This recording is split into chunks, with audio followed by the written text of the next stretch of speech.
దేవునికి స్తోత్రం. దేవాదేవుడు నాకు ఇచ్చిన సమయం అవకాశాన్ని బట్టి ఆయన స్తుతిస్తూ ఆయనకు స్తోత్రాలు చెల్లిస్తున్నాను. ప్రియులారా, లోకసువార్త 12వ అధ్యాయంలో నుంచి ప్రభువైన యేసుక్రీస్తు వారు చెప్తున్న మాటలు 4వ వచనం చూస్తే, నా స్నేహితులైన మీతో నేను చెప్పున్నది ఏమనగా, దేహమును చంపిన తర్వాత మరేమియు చేయనేరని వారికి భయపడకుడి.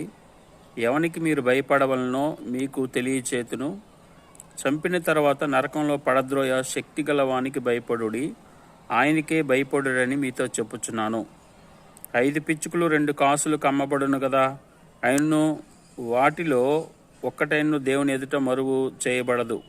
ఈ తల వెంట్రుకలన్నీ లెక్కింపబడి ఉన్నవి గనుక భయపడకుడి, మీరు అనేకమైన పిచ్చుకల కంటే శ్రేష్ఠులు కారా. ఈ వచనంలో ప్రభువైన యేసుక్రీస్తు వారు చెబుతున్న విషయం ఏంటంటే, శిష్యులను లేదా ఆయన యందు విశ్వాసం ఉంచిన వారిని బలపరుస్తూ, మీరు మనుషులకు భయపడకండి. మనుషులు మీ దేహాన్ని మాత్రమే చంపగలరు, అయితే దేవుడైతే మీ దేహాన్ని అదేవిధంగా ఆత్మను నరకానికి పడద్రోయే శక్తి కలిగిన వాడు. సో ఎవరైనా సరే ముందు దేవునికి మాత్రమే భయపడాలి. మనుషులకు భయపడకూడదు. మనుషులు మనల్ని ఏమి చేయగలరా?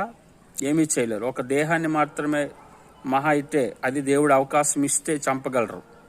అందుకంటారు క్రింద యేసుప్రభువు వారు, 2 పిచ్చుకలు కాసు కమ్మబడును కదా, అవి దేవుని ఎదుట మరువు చేయబడవు. మీ తండ్రి సెలవు లేక మీ తల వెంట్రుకలు ఒక్కటైన నేలను పడదు, కనుక మీరు భయపడకండి అని ధైర్యాన్ని చెప్తూ ఆయన, మీరు భయపడకండి, మనుషులకు మీరు భయపడకండి. మనుషులు మీరు సువార్త ప్రకటిస్తుంటే చంపుతామనో, వాక్యాన్ని ప్రకటిస్తుంటే మిమ్మల్ని ఏదో చేస్తామనో అని అంటే మీరు అస్సలు భయపడొద్దు.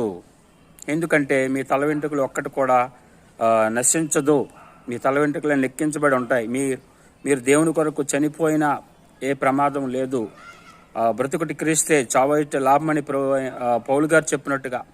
కనుక మనం దేవుని కొరకు ఎవరైనా మనం బెదిరిస్తే భయపడకుండా చావటానికైనా సిద్ధపడటంలో ఎలాంటి అనుమానం కలిగి ఉండకుండా ఉండాలి. ప్రియులారా, అమెరికాలో ఒక దైవ సేవకుడు సువార్త చేస్తూ ఉన్నప్పుడు ఆ వ్యక్తిని, చార్లెస్ కార్కిన్ గారిని చంపారు. అలాగే ప్రవీణ్ పగడాల గారిని చంపారు.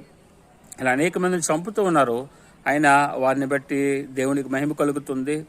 వారిని బట్టి ఇంకా సువార్త వ్యాప్తి చెందుతుంది. వారిని బట్టి అనేక మంది ఇంకా ప్రేరేపించబడుతూ ఉన్నారు. సో సువార్థికులను చంపడం వలన సువార్త ఆగిపోతుంది అనుకుంటే పొరపాటు.